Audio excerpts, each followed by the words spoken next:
Okay, so hello and good morning, everyone. So nice of you guys to be here with us for our first webinar for the Filipino OTs for you.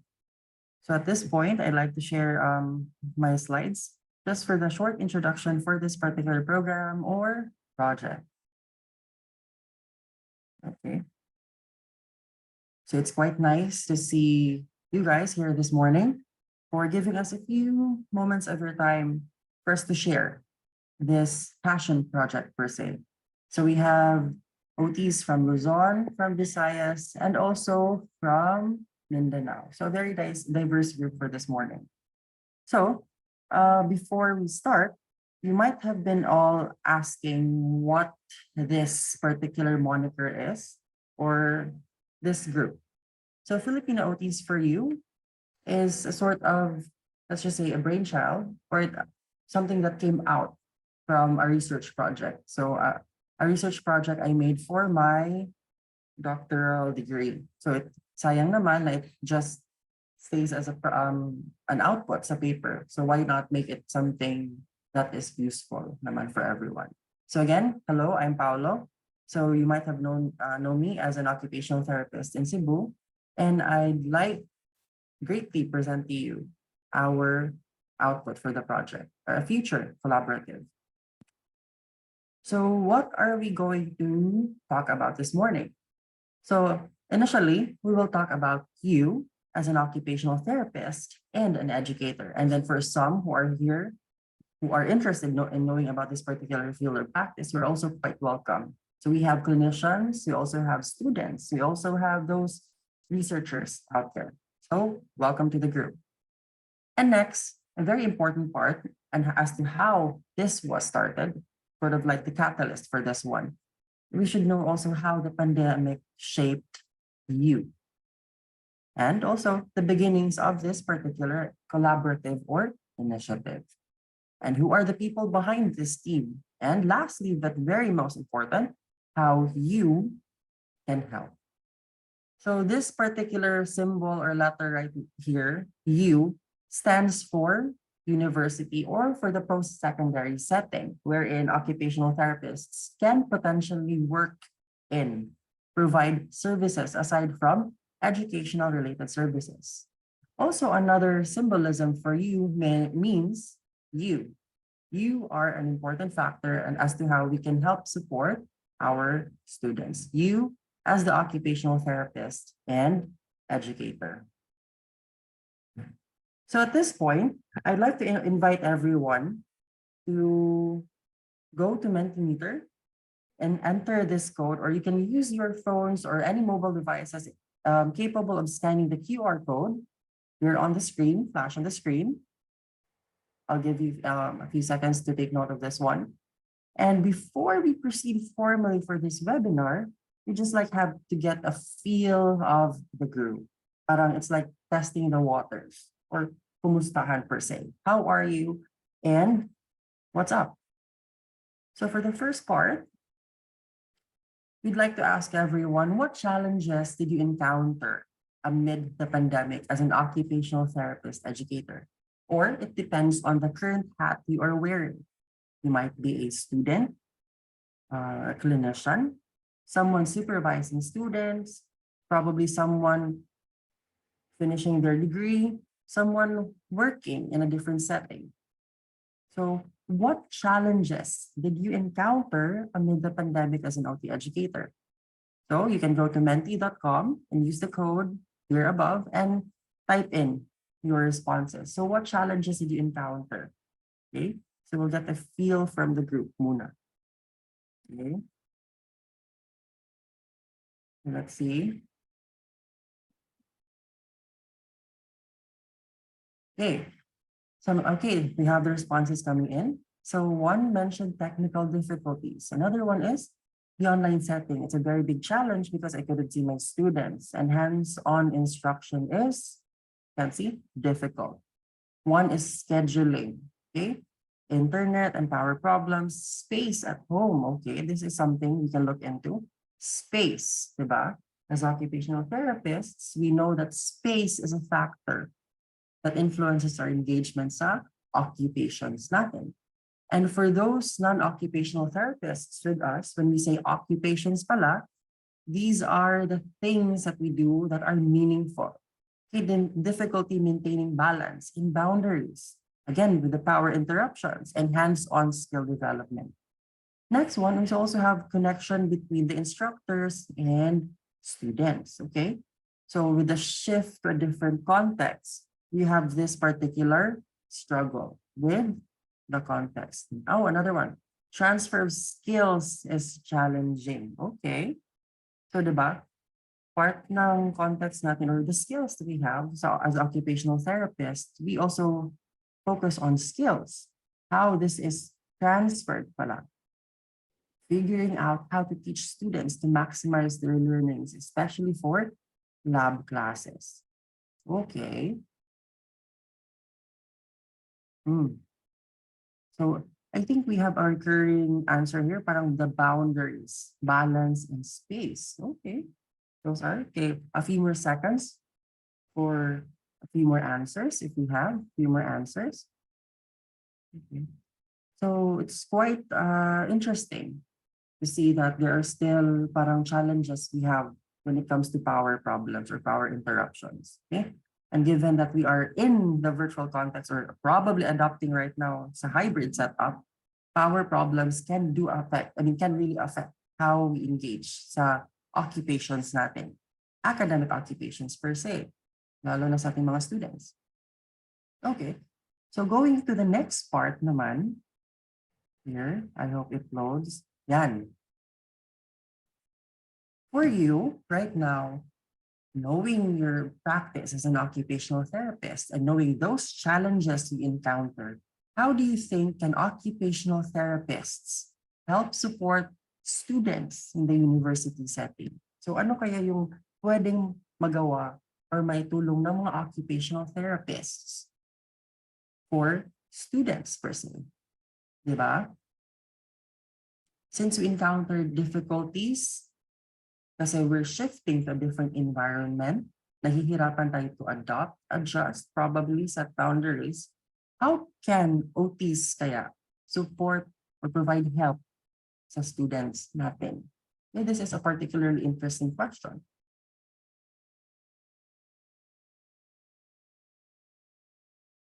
So you can still go to the screen, you can refresh your page, menti.com, and you can go to and input this code. So how can occupational therapists help support students in the university? Okay, let's give it a few seconds to load your responses.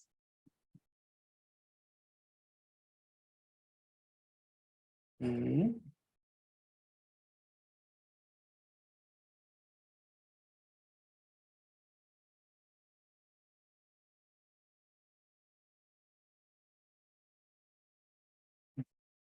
Okay, I think parang there's some technical difficulties or glitches.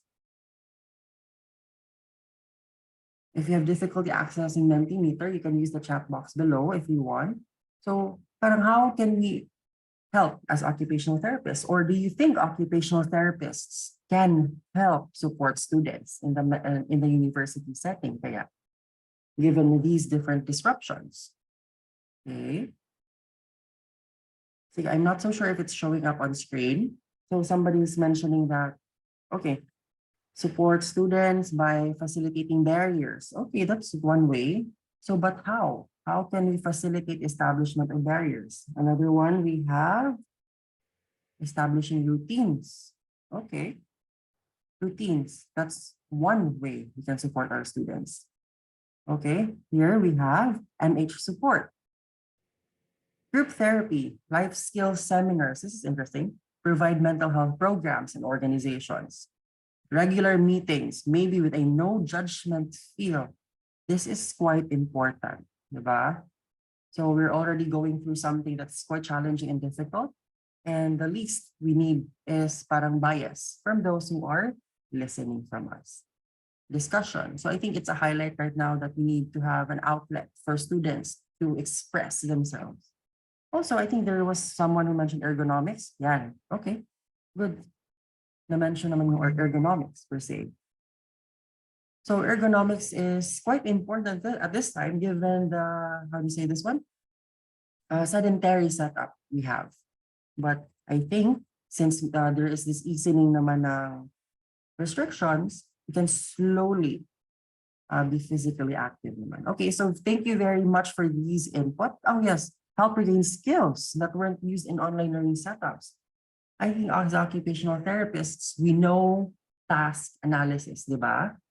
So we adapt the tasks depending on the context. Okay, that's one interesting thing we can look into. So probably in the future naman, we can have that particular talk or discussion.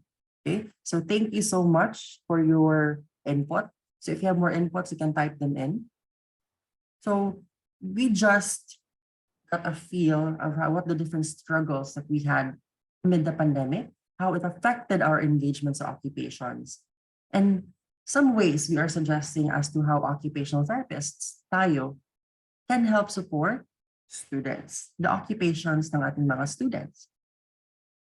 But before we can get to that, let's just review some things as to how we were shaped by the pandemic, and also how you, the university, and you was affected. So it was a highlight, by the way.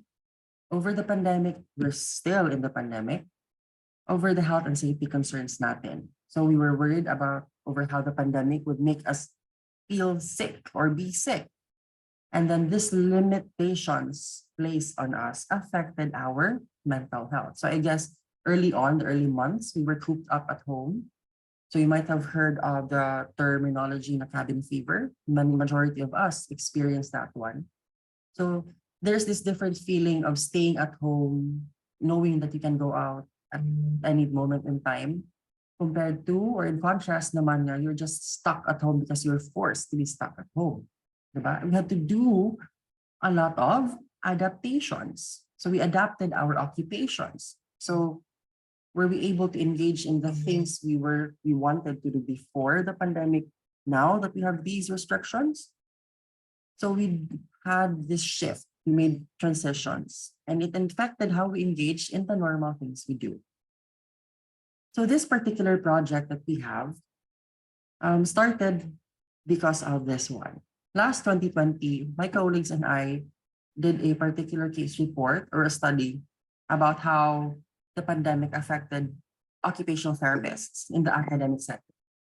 So a highlight was that students and faculty alike were handling or managing mental health issues.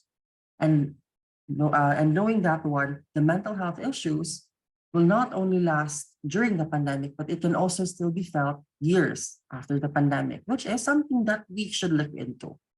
And also a study by Gomez in the same year highlighted the need for higher educational institutions to address these problems. So right now, this was the brainchild, or this is the brainchild for everything. So it started as a motivation as an occupational therapist. So there is this perceived need for us to address the disaster context, the pandemic right now, through an occupational perspective, diba? We all know that occupations influence our health. So the best way for us to address this disaster is through the occupational perspective. And the best person to do that is an occupational therapist. And if you might, some of you might have answered the survey. So through the strategies, facilitators, and barriers, the survey, we discovered that OT educators continuously find ways to adapt their course materials. So this is a continued need for us to adapt and strive in this new setup. And there's this need to look for resources to support our students, may it be academic related and non-academic related. And most importantly, we struggle to maintain our responsibilities, which is consonant naman or congruent sa sinasabi natin na we have difficulties maintaining barriers. So this is the start of the network. Now, by establishing a medium where we can share, interact, and connect, we can facilitate an exchange of ideas, which will help us grow as a profession naman. So here is the QR code for our website. Allow me to go through it quite quickly. Very, very quickly for a while. I'd just like to share here. So this is our website for the network. So here, this is just like a passion project for everyone because we wanted to help. We wanted to network. There isn't an existing network for us to exchange ideas, communicate right now.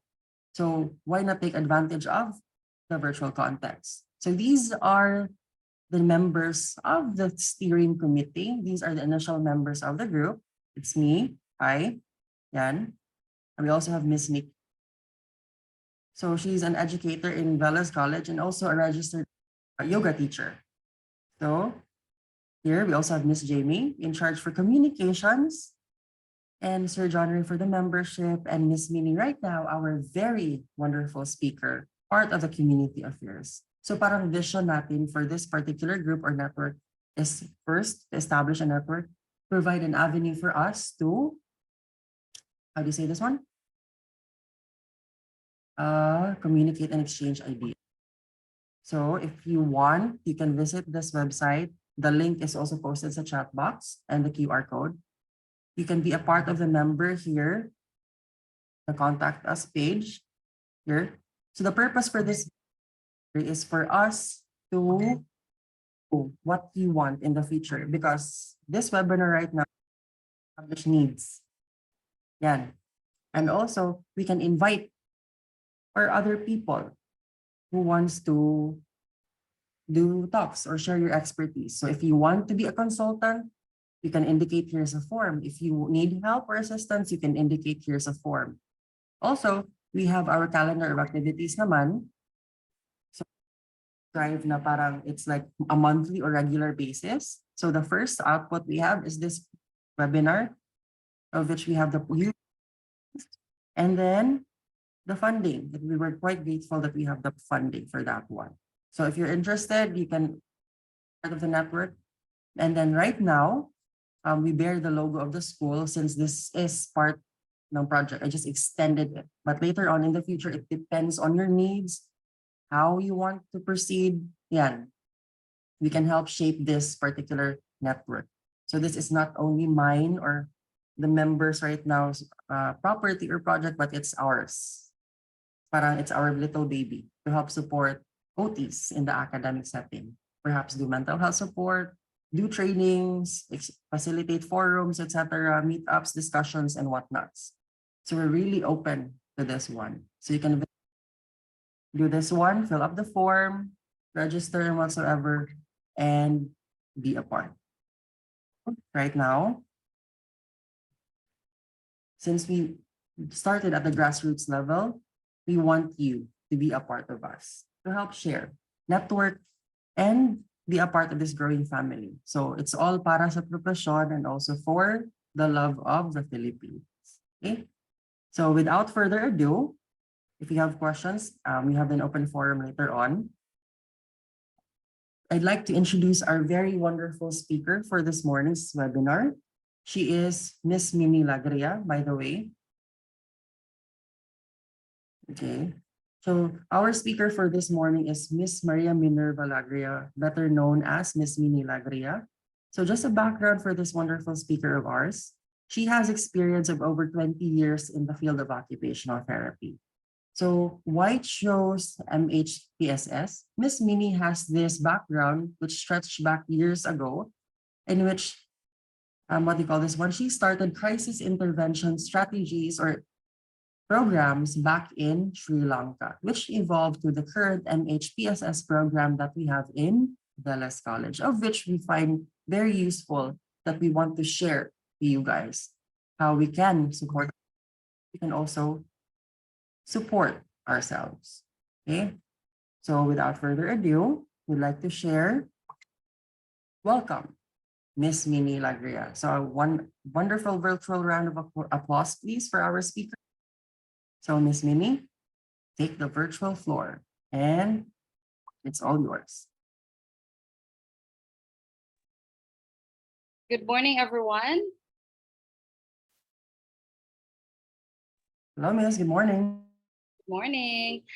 So this morning, I'm going to share with you how can OTs help support students in the university setting? I was so tempted to answer that question, but anyway, that is my presentation today. So or yeah, how did we support our school during the time of the pandemic? So who would have thought, not that in the midst of the school year, there would be a disruption, there would be uncertainties, and there would be confusion. There was a disruption because something came in, something happened, and there were uncertainties because I'm sorry about this caption at the bottom. There was a disruption because something happened. All of a sudden there was a news of something very unfamiliar to us, and that was COVID-19. And then all of a sudden there was uncertainties, what's going to happen to our lives, and there was confusion because we were not so used to it. We didn't know what was coming, and we did not know how to go about it. Then we learned that the pandemic was to happen, and then because of COVID-19. So it was in January 2020 when the Philippines started with 2 cases. And then when that one case happened in the Visayas, we had to close schools.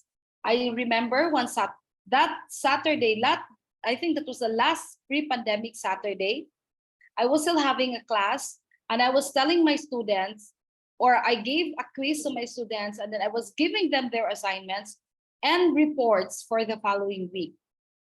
But then in that evening, I had to decide to go home to my province or to go back to Batayan Island, where I am assigned, or where I was assigned as a community-based rehab clinical, no, community-based rehab camp administrator.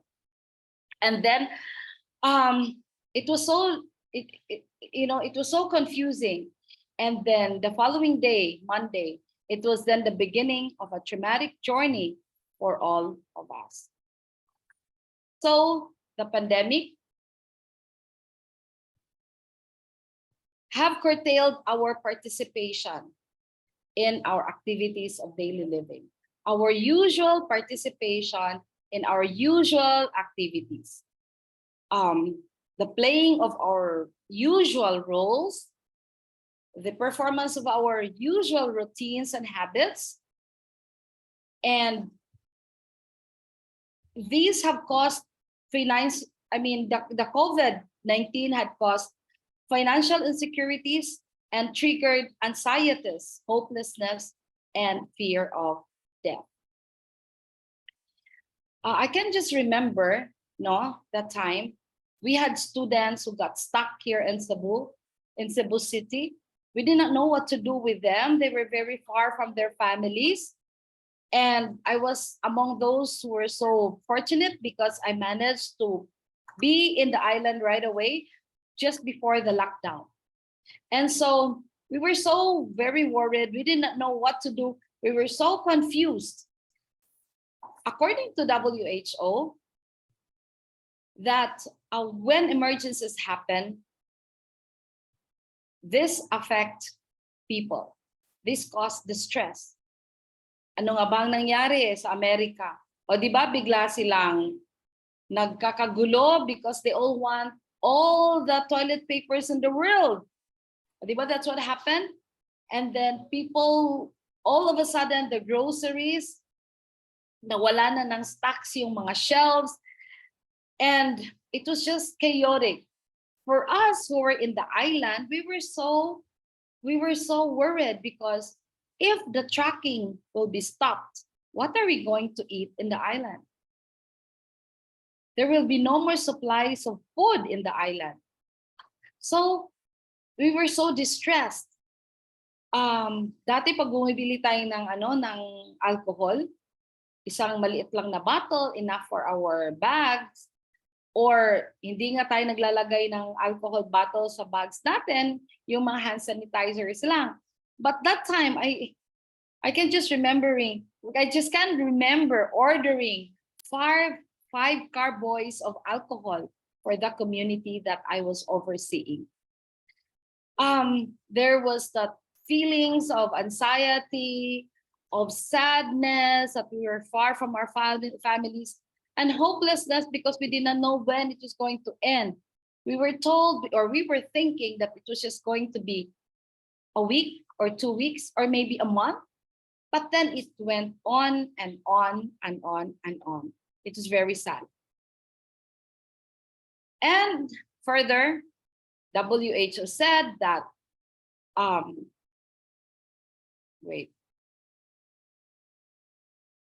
disasters cause extreme, or disaster is an extreme stressor. And if we are exposed to this can cause social and mental health problems. So knowing this, what are we going to do?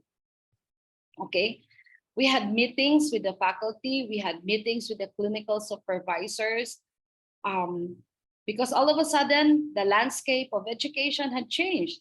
Meron na tayong mga terms na hybrid. Meron na tayong yung Zoom meetings before. I think they were only very common to BPOs even. Like, I knew of Zoom, but it was for me for high-end meetings when you have meetings with partners, abroad, or partners from other islands, but not to have classes. So we had to put our heads together, and in our faculty, I am the very spontaneous Miss Mini. I actually caused anxieties to some colleagues in the faculty kasi very spontaneous nga. Pag may naisip ako, kailangan gawin ko na kaagad, and it actually disrupts some of our programs. But that time, my being spontaneous became so handy because we just thought of, why don't we do mental health psychosocial support to our students? And by the way, the occupational therapy department in Velas College, we are known in school as the disaster responders because I think way back in early 2000 and even before, even maybe 2 years after I graduated from OT, some already of our interns were volunteering for disaster response. So we've been to Cagayan de Oro, we had been to Bohol for disaster response. And in 2004, our department, we had a representative to Sri Lanka to be part of the Rebuild Sri Lanka movement, and that was after the tsunami. And so we did put our heads together, having all these experiences in disaster response. And so we thought of coming up with something because we just have to help our own students. So, like what I said, in 2004, when the tsunami hit in Asia, because I have to tell you this story para malalaman din ninyo ano nga ba ang history ng OT department ng Velas. So, when the tsunami hit in 2004, I was watching the TV, and then this thing happened. And so there was this organization in Cebu, of which I am a part of, and so we decided that a group has to be formed to be sent to Sri Lanka. And so I saw what's on the screen. I saw the distress of the people that was affected by the tsunami. There were children who were crying all the time. They couldn't sleep because pag natutulog daw sila, they can hear the water, they can feel the water in their skin because they were there. They were, some of them were even in the brink of drowning or they were immersed in water. Some teenagers, they were lost because nawala na bigla yung schools nila, nawala bigla yung mga friends nila, nawala yung bigla yung mga members ng family nila, worst yung parents nila, or kung may worst pa sa worst, sila na lang yung naiwan sa bahay nila, or kung may bahay pa. We even saw one kid sitting on a stump of a coconut tree. Naiwan siya lang ang naiwan sa sa family nila with the dog. So the dog was taking care of the toddler. So it was so bad. It was so very bad. And so when this COVID-19 came, we remember what happened in 2004. Because what happened when the pandemic came, it was just like also the tsunami. We did not see it coming. We were told that there's this disease that's going on in China, but we did not really know, the how big it was going to be, how deadly it was going to be. So it was just like a tsunami. And so having this background, we really had to think, because we know, or we knew then, that this is going to have a very big impact on the mental health of our students, especially those students who were left behind. They were not able to go home to their provinces. Kasi nga, di ba, on a Saturday, nagklase pa tayo. Even I think you guys were in Manila, you still had your classes. I myself, that time, I was telling my students when nung na yung phone na there might be a lockdown, I was telling them, there's still no announcement from this school that there's gonna be no class on Monday. Why don't you just get your tickets and then head to the airports, to the piers, so that you can already go home to your families. But yung iba na yung mga boats nila was still, or are scheduled only on Thursdays or on Wednesdays, they really got stuck in Cebu. And then their families told them to just stay there and just to wait for schools to open again. So it was really very bad. And we were so very worried. And ano nga ba ang role ng occupational therapy sa mental health? Ano nga ba ang role, like what Sir Paul had asked earlier? How can OTs help support students in the university setting? No? So we know that as occupational therapists, we have to facilitate participation in activities. We have to facilitate the transition in the changes of routines, in the changes of the roles, and all this. But yeah, of course, it is easier said than done, right?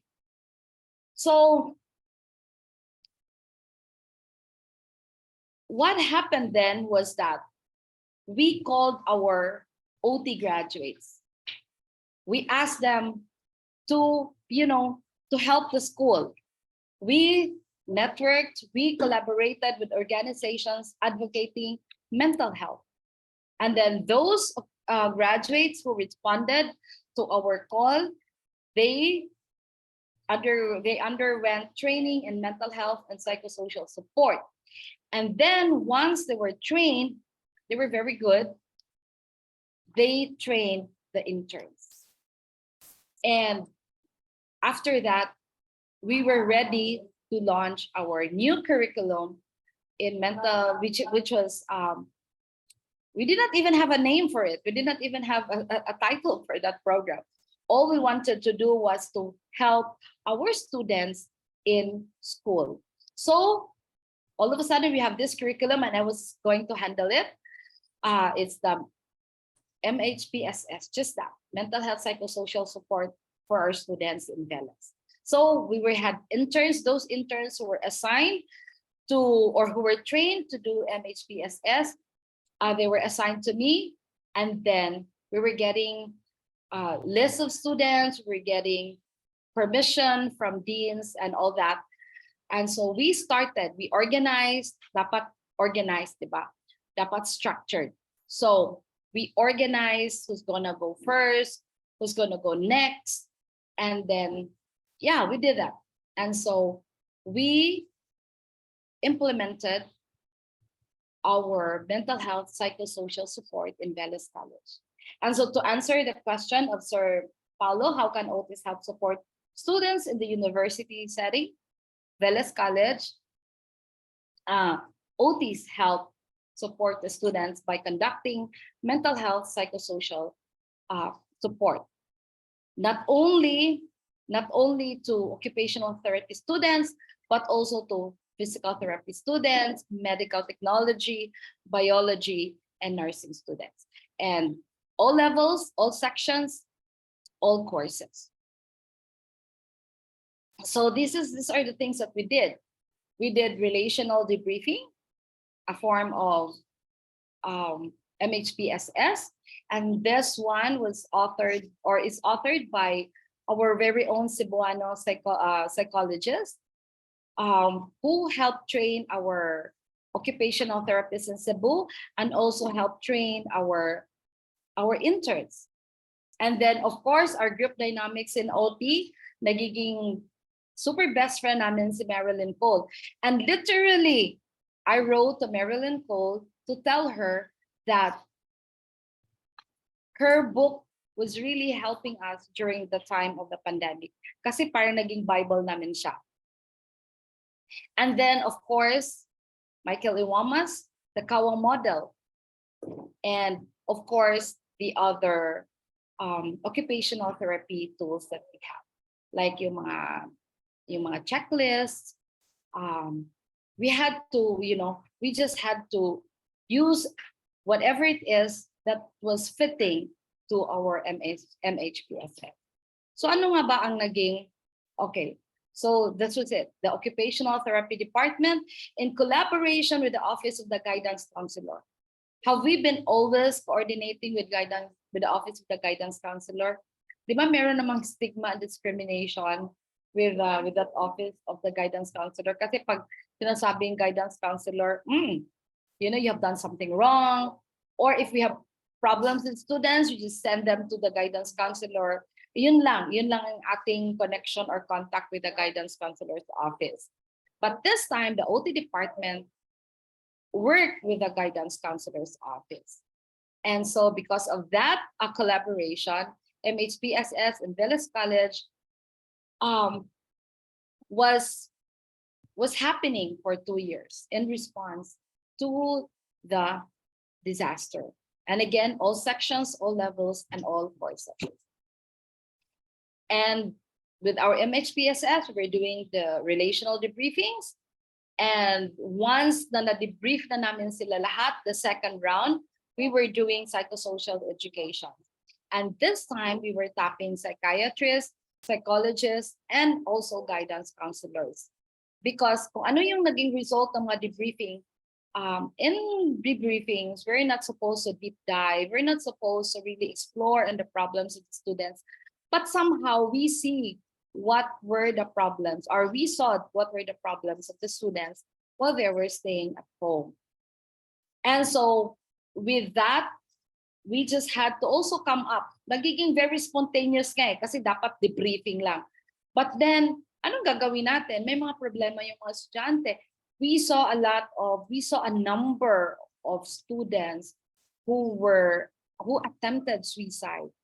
We had students who developed bipolar disorders, social phobias, anxiety. They had, I want to tell the story of this, of this incident. I was just watching the breakout rooms, going from one breakout room to another, and I saw one facilitator, parang na-distorted na yung face, iba na yung itsura niya while facilitating. So I asked her, I called my interns palangga, my students palangga, in Visayan endearment. So I asked, palangga, I chatted, palangga, what's going on? And this facilitator of mine said, Miss Min, my extremities are dissociating. I cannot feel my face. I need somebody to take over. So I took over her breakout room. So yeah, and then later I learned that that particular student of our intern of ours was diagnosed with a condition. And it's not because the person had a condition before the pandemic, but it happened during the pandemic. And then another intern or another student among, among the participants had a special session with me. And then this student was showing me marks of, slashing herself or himself. It's not because the student wanted to die or to kill himself, but to him, it was just to remind him, because he said, Miss, you know what? I'm so numb now. I realize that we have these family problems. And then when I am having my class, my mom would just come and tell me, wait, you have to do this and that errands. Just, just turn on your Zoom and then pretend that you're there. And because there are just so many responsibilities at home and hindi na siguro niya nakayanan, so that the student was, cutting himself. So a lot of things are going on. Anong gagawin namin? So we came up with psychoeducation. And again, tapping psychiatrists, psychologists, and guidance counselors to talk to them. Okay? So that was what we did. And so, according to some students, when I asked them, what was the impact of an MHPSS to you? And they said, oh, Miss, during the time of the pandemic, it became our safe place. We were able to vent out our anxieties, our pain. Ikaw ba naman ang magkawa, o di ba? The river of life. So talagang nailabas nila ang kanilang mga hinanakit. And then, they really appreciated it. They felt that it really helped so much. And I think, pwedeng magyabang, and I think it really helped because even when the first can I say post-pandemic, or even the pandemic board examination, when the board exam came back, if the national rating was very low, like 35, but Veles College had 75%. So I think it really helped them. And even now, we have top notchers in the board exam. So I think, sorry, Sir Paulo and Ms. Janice, parang kiniklaim ko ata, but I have the podium, so let me just say that. But I think it really had good impacts to the students during the height of the pandemic. So ito yung mga one of their activities, no? We had this.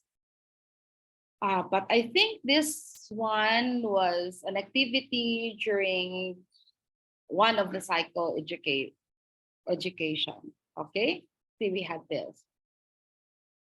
And then just few weeks ago, this year's batch of OTs, we finally launched our own Veles College Eye Care Wellness. Ano ito?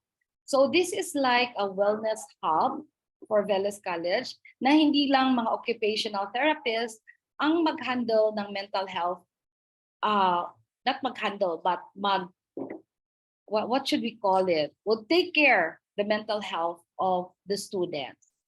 So we're having this eye care wellness hub it's like a forum, it's like a platform to have our own peer facilitators. And what I've said, it's not just for occupational therapy students, but it is also for physical therapy students, medtech, biology, and the nursing students. So we had at least almost 50 students who signed up to be peer facilitators, and these peer facilitators will be trained the relational debriefing. And we are very excited because we have seen one school. Itong kasi peer facilitators here in Cebu, it is common to universities na merong psychology departments. So because of these collaborations, we learned about this because we also got invited to, I think 2 or 3 months ago, we got invited by the University of Cebu to help them, to help conduct the psychological first aid to their teachers. No, there were 270 plus teachers and Veles College occupational therapy interns. A few of us or of them were there to help. So they were volunteers, no? So they conducted PFA. They were among those facilitators. And so nakita namin na effective yung magkaroon ng peer facilitator. So we are opening this program this year.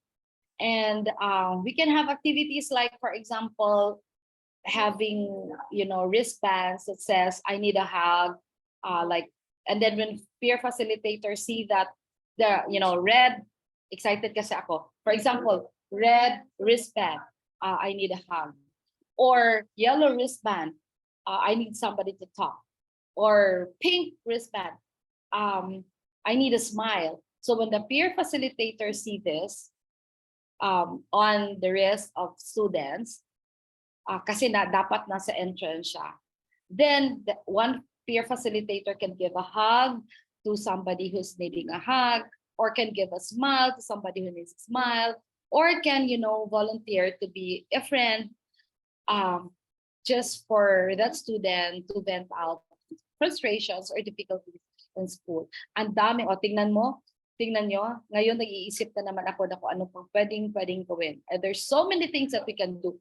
Occupational therapists can do a lot of things if we take the opportunities. Okay? So whenever there are conflicts, disasters, diseases, these offers opportunities for us to take new roles in the arena of mental health. And discover a kaleidoscope of potential practices where we impact not only individuals, but communities. I'm sorry, I think I took so much of your time, but yeah, there's so much. I'm just so excited because I just want to remind you guys that there's just so much that we can do to serve people. Sir Pao? Okay, so I think that was a very insightful sharing from Ms. Minnie. So at this point, we'd like to open the floor to everyone. If you have some questions, clarifications, insights, anything you'd like to discuss right now. Curiosities about the MHPSS program, how this was done, how did it evolve? So anyone from the group would like to ask, you can raise your hand or unmute yourself, and we'll be happy to answer your questions or facilitate a discussion with you guys. Okay. Or probably anyone who had a similar experience would like to share with the group. Parang ganun. So just to add to what Ms. Mini said, the pandemic really was a shocker for everyone. And then this immediate shift online had its difficulties. Aside from the difficulty in arranging the course materials in a different context, we were also struggling with our own personal issues. So it was an idea spearheaded by Ms. Minnie that we can do the MHPSS.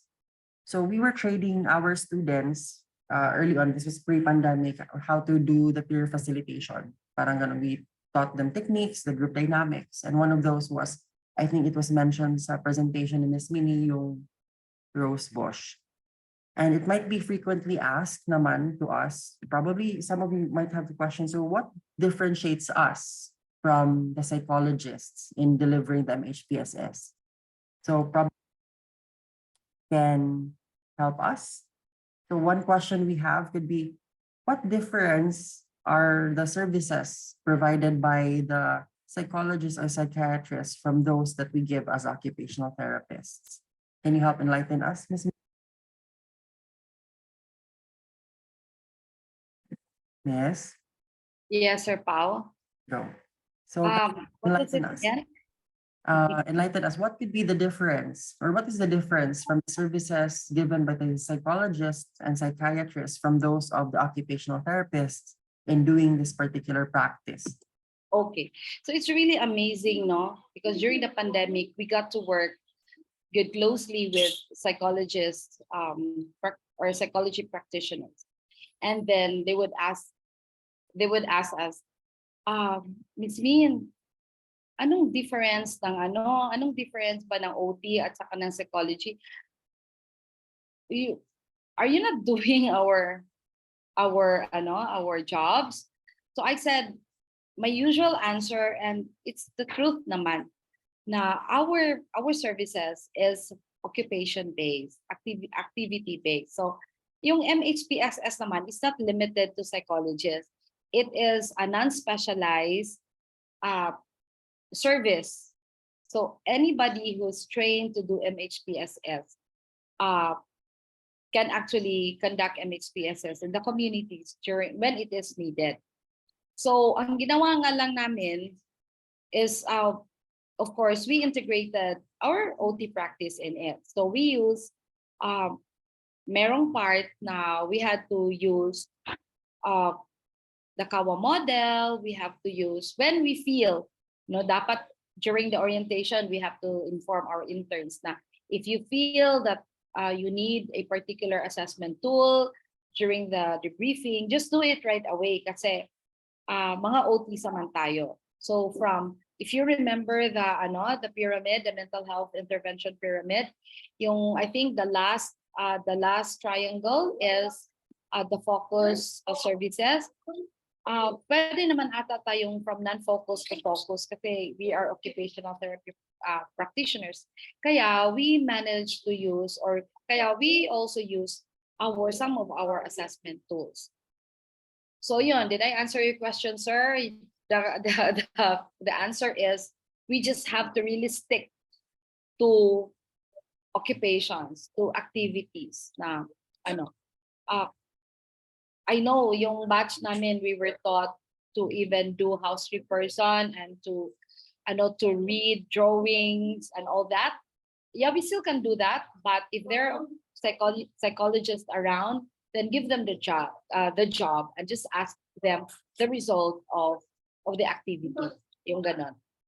We do not need to take the expertise of the others, even if kaya nating gawin. Diba? Okay, Sir Pao. Thank you so much, Miss. We still have a few questions lined up. So for the MHPSS, since this is a fairly new parang practice area for the occupational therapist, and given that it is occurring in a school-based setting, in a university perhaps, can you parang walk us through a typical session perhaps? Paano ginagawa yon for the students? For example, if you are the facilitator, parang how does it go? Parang ano yung flow? Just a typical flow po. Isang question po yan. Anonymous. Oh, the first step is get your Marilyn Cole group dynamics book. Nasa, I think, the leadership chapter. It has that, yung the 7 steps. Yeah, nandun yan. But then because yun nga ang sinabi ko earlier that we integrated our OT practice. Among those strategies sa MHPSS, kasi mayroong strategy ang Red Cross, ang WHO. So what we use na lang, kasi kasama din naman siya sa mga trainers, is the MHPSS authored by Sir Kirk, a psychologist. So it is that relational debriefing. So paano? I think we'll have another workshop for that. There's of course, yung 7 steps. There's the introduction, and then there's the icebreaker, and then there's the main activity. The main activity is the sharing of experiences, the sharing of emotion, and then after that you summarize, and yun. We don't deep dive, we don't dig. We just have to affirm. Say for example, sasabihin doon during the sharing of emotions or the sharing of experiences, I really felt bad because I realized that my mom is actually sick, and I realized that we don't have that much money. And then there I was in Cebu spending so much. And then I realized that our family actually had so much difficulties, but dito ko lang nalaman during the pandemic. Then you affirm, it's really good that or you say, I really appreciated that you have accepted what's going on in the family, and yun lang, you just have to affirm. Yeah, yun lang. But then if for our future activities, we can actually do a workshop on MHPSS, the OT way. So yan. Matataranta na naman si Miss Janice dito kasi ano na naman ang naiisip ko. Okay po. Thank you so much, Ms. Min, for that one. So, yes, true. I think to talk more into detail about how this is done would take another session, perhaps. Probably that can be organized by us in the next month or so next year. So that would be an important thing. But do correct me lang po, Ms. Min, if I'm mistaken, kasi you're in the field for more years than I am. The purpose why we do this naman, it's as emphasized kanina, it's at the surface level. It's for us to establish a safe space for the participant, for them to open up, parang ganun. And for them to receive the affirmation that they are heard, and somebody more or less empathizes with the feelings that they are going through this crisis. So as occupational therapists, it's our responsibility then, given the different assessment tools that we have, to check for the red flags and then refer them to the appropriate professionals. So that's it. So how do we insert naman yung We have to remember the sorry. Yes, We yun lang, yung triangle. Go, the Miss Min. mental health intervention. Yan po. And then, knowing that particular triangle, knowing our place where tayo sa triangle, the focus that sets us apart from the psychologists is that after we do the MHPSS, after we see the red flags and refer them, it's time for us to check saang areas ng occupations they are having difficulty engaging in. And then we provide the interventions, occupation-based interventions. So would it be concerning sa context, establishing routines, re-establishing routines, so ganon. The deeper aspects naman, the analysis, interpretations, that would be the other professionals. So that is why MHPSS naman is also an interprofessional practice for occupational therapists. Okay? So we still have other questions coming through, Ms. Min. So another question, since this is a fairly new approach or practice, what topics or theories would you suggest that we can introduce sa ating mga students or professionals that would like to engage in this practice when we try to teach MHPSS? So what are the anchor theories? Parang ganon. I think that's the question.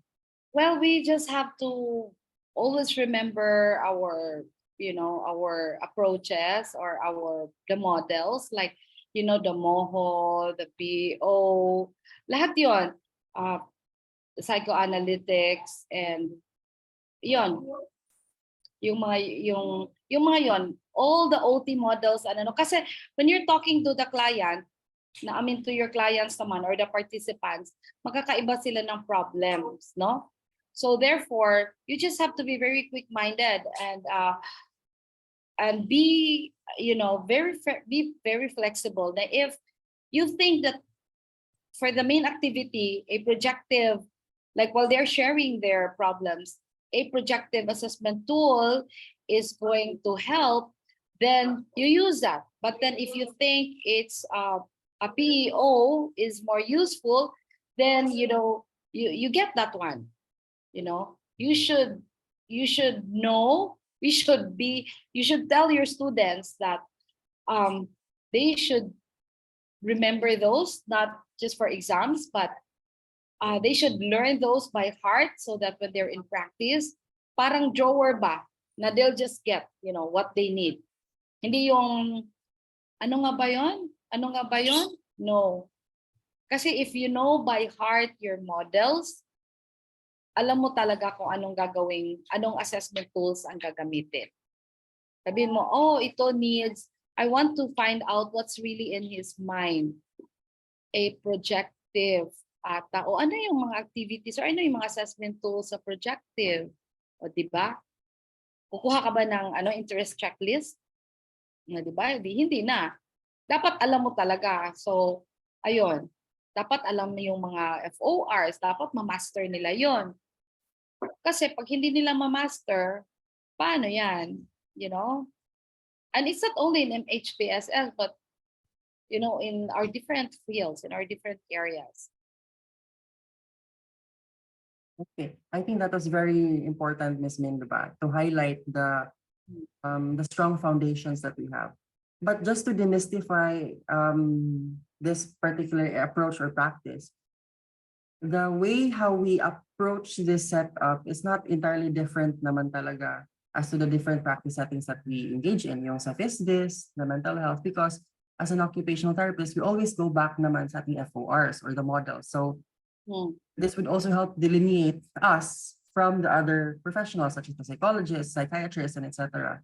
So from doing the MHPSS, yung what Ms. Mini mentioned kanina na relational debriefing, and then to put it in the context of PEO, once you know the problems or concerns the student has, so then you can check based on the model or reference you're placing on the patient. So is there a problem perhaps sa person ba or sa occupation or the environment?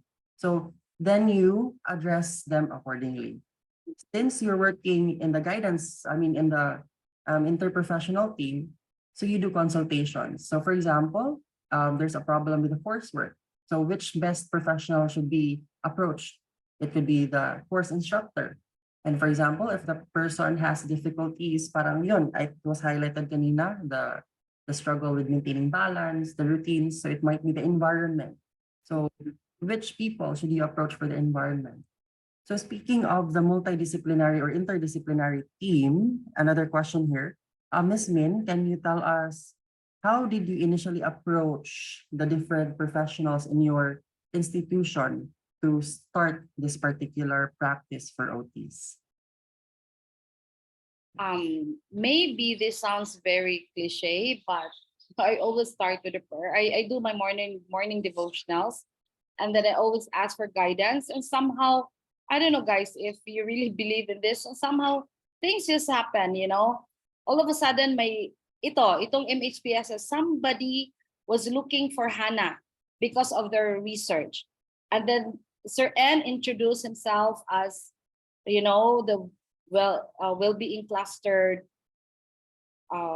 coordinators in BizNet executive director, and they're looking for Hannah because apparently Hannah and her team submitted a document to NDRRM here in the city, and they found the document very helpful, and it was just so timely. And so alam niyo naman ako na hindi na nawawala ng storya at plano sa isip.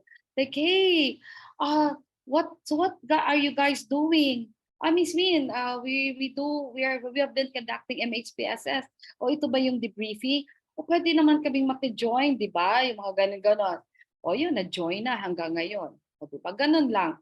Collaboration, networking, very important, very, very important, tool, yung networking, collaboration, and all that. So yun lang, that's how it started. And then after that, after knowing Wellbeing Cluster, we realized that Wellbeing Cluster is actually a national organization na may mga organization na like, for example, SimBizNet, and others. And then they are funded by UN organizations, also international organizations. So nalibre yung mga trainings namin because during the time of the pandemic, and there's so much money coming in also for mental health. So they were supported. And Velas being there, o sige, they were looking for people to train. O sige, una na ang Velas. So after our graduates were trained, they were also asked to volunteer. And so our graduates volunteered, and they were conducting MHPSS for social workers all over Central Visayas. Ayun, and then other organizations also that needed MHPSS, o di nasali din kami sa nagiging part kami ng working force. So when internship opened, I think around August, so yun na, yung nag-isip kami, anong gagawin natin? Ang dami anong mangyayari sa mga estudyante, blah, blah, blah. So ayan, i-train na lang natin sila. So we asked them to train our interns. And so, pero syempre, hindi naman kaagad, hindi naman kaagad naho-hone yung skills ng mga intern kasi they were just trained. So the graduates like sina Hana, sina Era, not Era but Ira, kasi I was with Era the other day. So sina Ira, sina Wenzel, sina Demi, they walked with our interns. Yung few months they were with them. I think until October, November, they were with them. They were behind. They were behind them. They were also in the breakout rooms, watching them, observing them, and then giving them feedback. So hanggang nasanay na sila. So it was really great. Looking back, Sir Pao, na-appreciate ko talaga yung working relationship natin with the graduates, how they supported our school, and how they were supporting the interns. All of them. Hindi na ako mag-mention kasi baka nandito yung iba at hindi ko ma-mention, ma-hurt. Ayun, di ba? So that's what happened, guys. Beautiful. Yes, indeed, beautiful, Miss Min. I think we also have another question here po. For someone who started fairly new in the field, what were the different challenges you encountered in establishing this particular program in your college? And what were the different steps you did to overcome those challenges? Yun lang. Siyempre, there was no meeting naman sa Belles that we are having this new rotation. So hindi alam ng other deans. Then all of a sudden, an intern would, check the dean's office of MedTech na, ma'am, we are going to have this and that. We need a list of all your, your students and all this. So syempre, yung logistical issues lang. And then when they learn about this, so they were so willing. Okay, you can have the students of this particular schedules or yung schedule naman. Oh, but ma'am, we only have this and that schedule available. So ayun lang, they adjusted to our schedule. We adjusted also to their schedules. And then of course, may background ng guidance counseling sa other than our own guidance counselor. They were messaging me, who are you? You're just an OT. You don't have any training in guidance and counseling. You don't have, what gave you the authority, or yung mga ganun ba, which is lang naman, I was telling even Sir Pao, it's just like us good na if we see somebody doing our job, we'll be asking, what are you doing? Why are you doing our job? Alam mo ba talagang ginagawa mo? So it just says like that. So instead of me reacting badly towards that, wala lang. I just was thinking, if I were in her shoes, I would probably react. Joke, nagalit din kami ng konti, nagtaray din ng konti. Ay nako, alam mo ba, yung saan doon? Yung good, yung kasama natin ng training. But yeah, there were some reactions. But later, I understood na, of course, trabaho naman ng mga guidance counselors. And of course, we were also working with our very own guidance counselor. So she covered for us. So we just have to work with the right people, guys. Alam naman natin na hindi talaga atin ang yung pure psychosocial intervention. We have to, respect them. So in this case, handling students is not mental health of the students that really our, can I use the word then, was not really our job. So we have to go through the office of the guidance counselor so that hindi mahirap yung pag-implement ng project.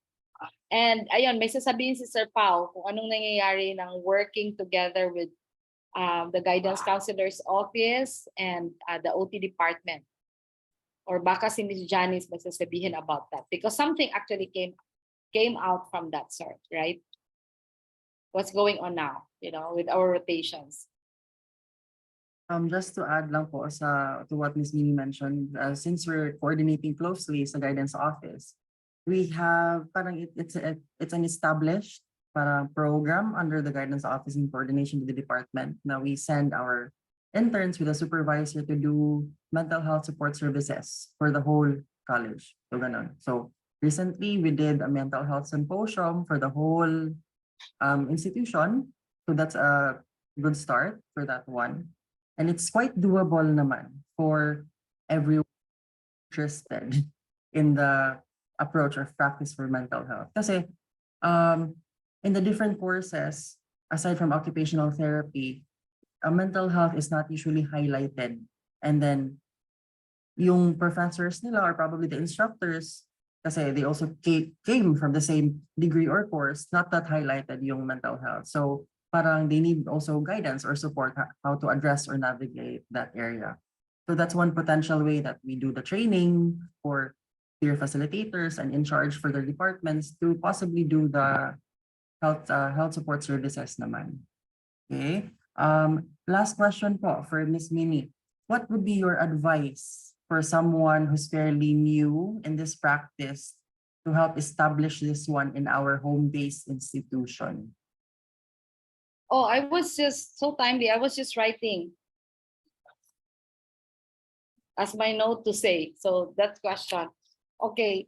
While Sir Pao is talking, I was just actually thinking, kung merong occupational therapy, school-based OT, OTs working in schools for children who have autism, cerebral palsy, or and the development delays. Yeah, this one is actually, can we call it emerging or baka meron na, no? Hindi lang natin alam. Na meron na ring occupational, university-based, like school-based OT, university-based occupational therapists. Parang gano'n. Why? Because di ba meron ng mga, we do have also university students with special needs.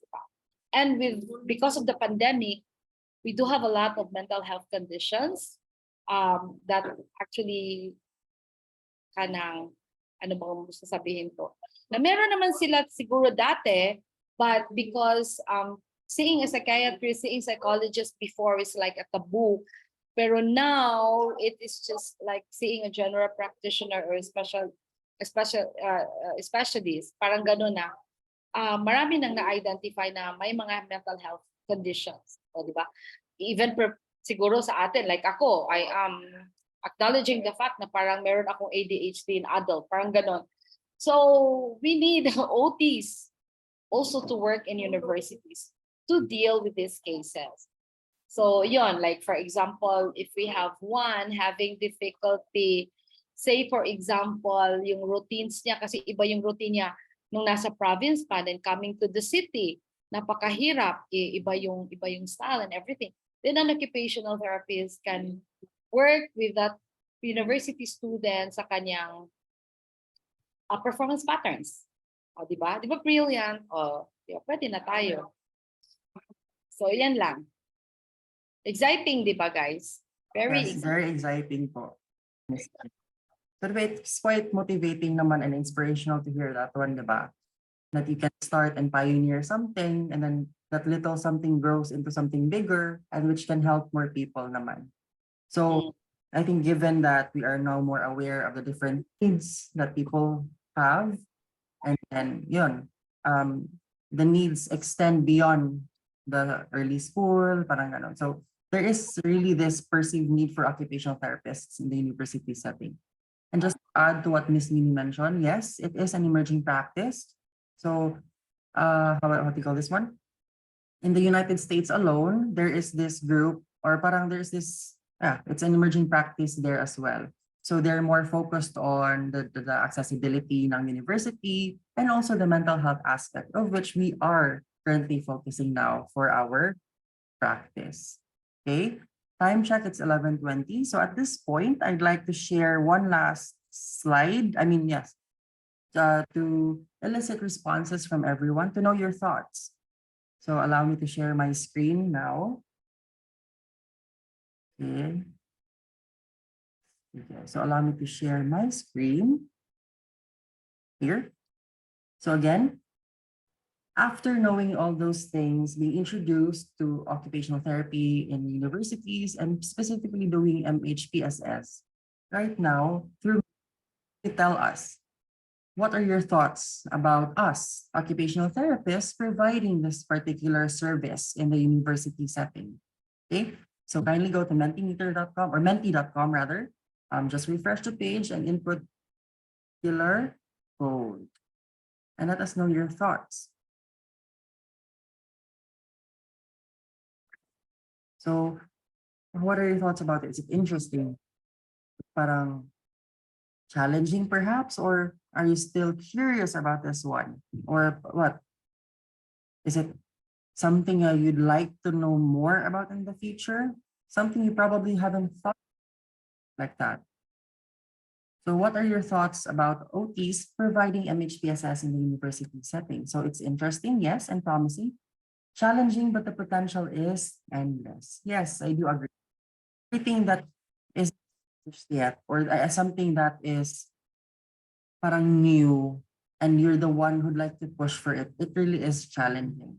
But usually it's the first step that is quite challenging. Then everything else will be smooth sailing na. Okay, the first step is always the hardest. It's exciting, has lots of potential as it targets relevant needs of students. Okay, yes, it does. You really are interested to know more about this, you can probably go to our suggestions, join the network, and we can a lot more time for this one's a discussion and probably trainings and or workshops as our resources permits. Okay, a few more seconds for this one before we move forward. What are your thoughts about occupational therapists providing MHPSS in the university setting? So would you be inclined to do this one if you're an educator? Would you be interested to start this particular program in your school? Okay, so let's move on to the next part. Okay, would like to know more about it because medyo blurry pa ang boundaries. Yes, yan.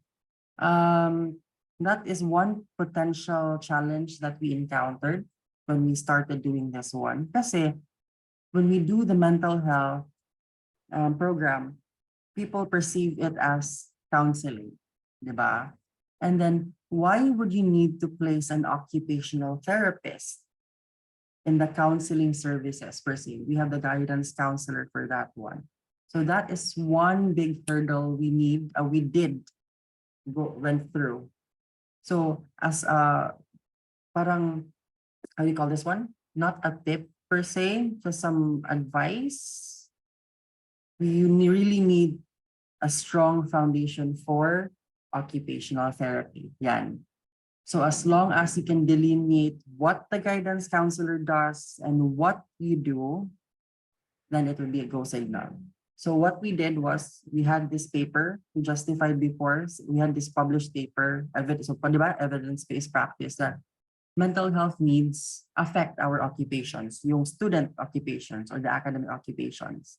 So with the guidance program, doing the psych, quote unquote, psych stuff, sorry for that term, we, the occupational therapists, refer to them if we see the red flags, psychosocial disorders, issues and concerns, and we do the occupation-based activities or interventions, such as we facilitate the student in making their schedule. If they have problems with scheduling, we help the student establish a safe space at home for their homes, let's just say for their online class. We facilitate making an environment sa classroom for the student if they have difficulties.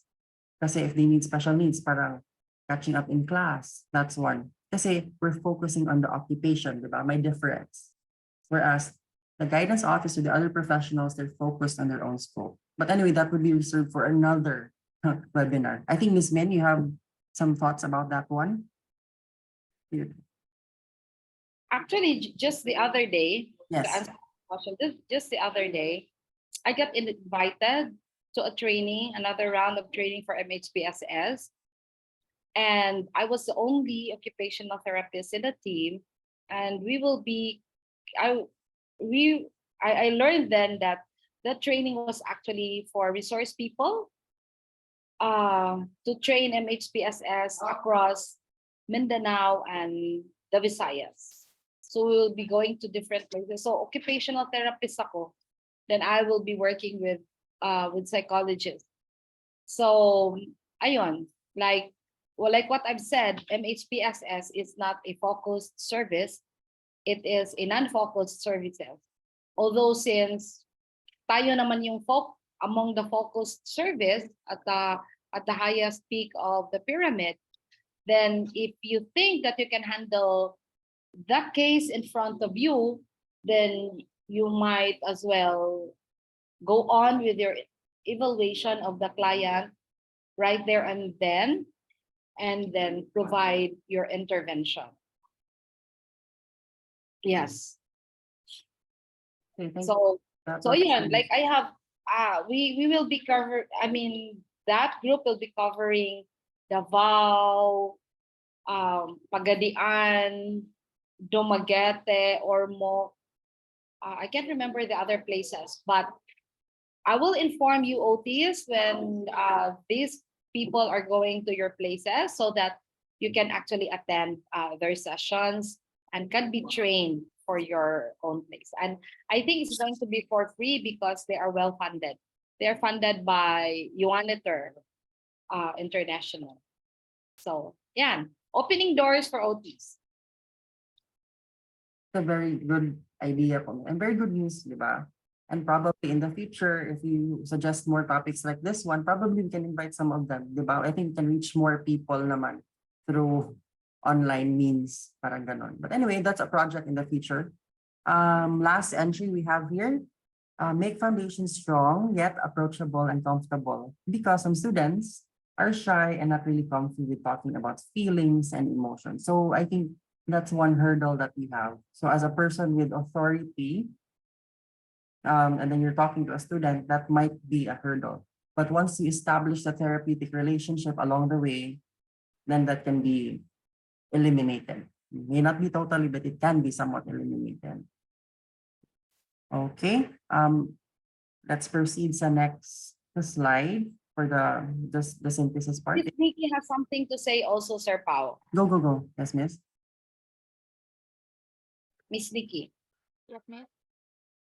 I think it's very important for, I mean, the program that you and the guidance has established is a really great opportunity because, as what Sir Pao said, students are not very comfortable with going to the guidance office because recently I've had students who I wanted to refer to them, but they hesitate because of the notion na guidance counselors are scary or like um siguro what they've experienced also in high school or previously na medyo what they were looking for or what they needed from the guidance counselor wasn't really given to them. So I think this is a really great opportunity to create a strong alliance with the guidance to somehow provide the guidance with what we've experienced from our students na feedback, and then also from the guidance um, to understand their services also. Yes, that's all. Thanks. Thank you, Miss Nikki. I think it was also mentioned earlier that one of probably a struggle or barrier to establishing this one was that Miss Minnie mentioned that if a student is referred to the guidance office, it has this negative connotation, di ba? Pupunta ka ng guidance kasi you did something wrong. But actually, it's not that, di ba? Because the guidance office has a lot more to offer. It offers support. Okay. So, yeah. And then for establishing something fairly new, and fairly not known yet, you just have to be patient. Yan. Be patient and persevering and dedicated. Because you'll encounter hurdles along the way and it doesn't happen overnight. And then for some me and the department made, it took years. It's still in the making. And then we're still adjusting to that one. But that's the beauty of it, diba? Beauty of occupational therapy in this practice because we are dynamic and changing. And the last one, I saw it as very appropriate. Didn't wait for those in need to approach us. We approached them first. Okay, so these are very wonderful insights from this morning regarding MHPSS. So for the next one, oops, sorry. Yan. Since we already know your thoughts about MHPSS and occupational therapy, this particular practice, what do you think are the supports we need to strengthen this practice? Okay, you can refresh your page and use the code 29969239 in menti.com. So we know that it's interesting, it has a potential. And for those who experience or are doing this one, it is challenging yet rewarding. And then you saw the impact it made. But for us to further strengthen this one, what supports do we need to establish this further? Since it's still part of our emerging practice, and we still have a lot to learn. What supports do we need? Yeah. It was mentioned by some that probably open lines of communication, that could be one thing. Kasi people get to be territorial naman with their profession. It was highlighted by Ms. Mini naman. But being open to it and change is a good facilitator. Okay, one here we have, I think, more on the marketing side as well. Students need to know that this is available and ongoing. Yes, very important. I think in every program that we have, awareness. Because if you start something and your target market or audience don't know you're providing this one, then it wouldn't be that successful.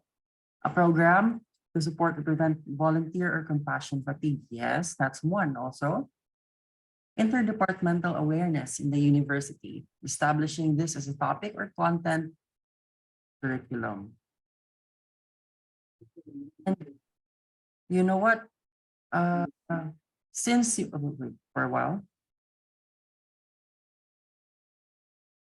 and also since we are doing MHPSS, you can also adopt this and do this in other or your existing practice right now, not necessarily the university. Since we're already going beyond the context of this talk, because you also have parents, right, in the FISD setting. They might have some issues or concerns that need to be expressed. So ganyan, you can do MHPSS to parents or significant others, especially those who are SOs of those just recently diagnosed or etc. Very important. And it's part of your client education support. Diba? So, okay, so what other supports do we need? Sharing of experiences for those who benefited from MHPSS. Okay, this is one nice thing. Probably we can organize this one in the future. If we, we have, here's a chat. You can have group discussions with parents, 5 persons maximum. That's good, yes. So, marketing strategies for compassion fatigue. This is for the facilitators, I assume. Awareness, interdepartmentals, and probably how to insert or inject this one sa curriculum to train future occupational therapists. And yes, impact, knowing the impact through the experiences of those who are the recipients of the services. And probably those who conducted MHPSS will help us know more how to improve this. Okay, so I guess that would be all for our questions. So in your chat box, before we proceed with the raffle, I'd just like to share a link. So since you registered as participants in this webinar, for you to receive your certificates, you just need to complete the evaluation form. The evaluation form can be accessed on the chat box. You can click on that. A link to the website can also be is found in the chat box. So if you have the network and then you want to share, be a collaborator, even be invited as a speaker, or you need assistance or help, then just indicate it in our respondent form. So at this section, before we proceed to the awarding of the raffles, is there anyone from the audience who'd like to share their insights, probably their experiences, their thoughts, for us to cap off our open forum or discussion segment for this webinar? Anyone from the group would like to share their thoughts, their feelings, ideas, your insights? Anyone?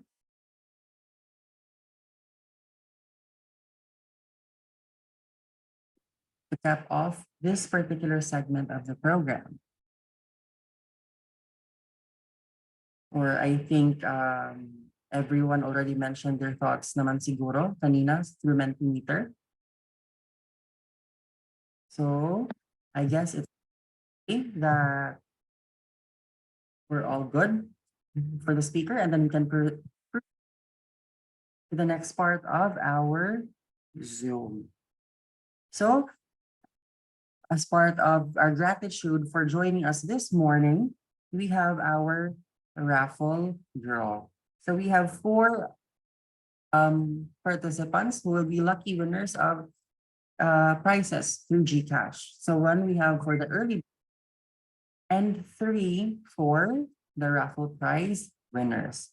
So Sir John Ray, kindly share with us your announcement for our winners.